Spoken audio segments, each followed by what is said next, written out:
চুপ থাকা মানে দুর্বলতা নয়। যে ব্যক্তি চুপ থাকে অনেকেই মনে করে সে মনে হয় দুর্বল, সে মনে হয় বোকা।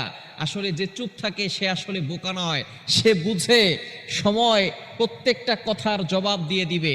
আপনি কাউকে কষ্ট দিয়েছেন, আঘাত করেছেন, আর সে চুপ আছে, এর মানে এই নয় যে সে দুর্বল ব্যক্তি, সে বোকা ব্যক্তি। নো, সে চুপ থেকে ধৈর্য ধারণ করছেন।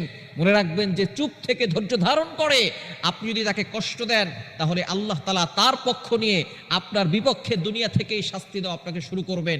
এজন্য চুপ থাকা ব্যক্তিদেরকে দুর্বল ভাববেন না। এই চুপ থাকা নবীজি সাল্লাল্লাহু আলাইহি সাল্লাম শিখিয়ে দিয়েছেন, মান সমাতা নাজা, যে চুপ থাকে সে নাজাত পায়। এজন্য চুপ থাকা ব্যক্তিদেরকে দুর্বল মনে করবেন না, তাদেরকে বোকা ভাববেন না। তারাই হচ্ছে সত্যিকারের চালাক। তারা অনেক কিছু বুঝেও না বুঝার ভান করে।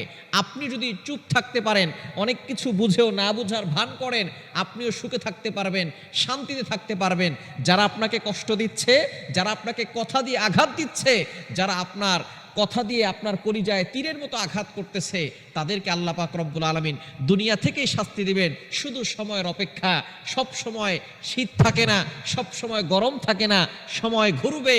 যারা মানুষকে কষ্ট দিবে, আল্লাহর সাথে গাদ্দারি করবে, তারা অবশ্যই তাদের প্রাপ্যটা তারা পেয়ে যাবে।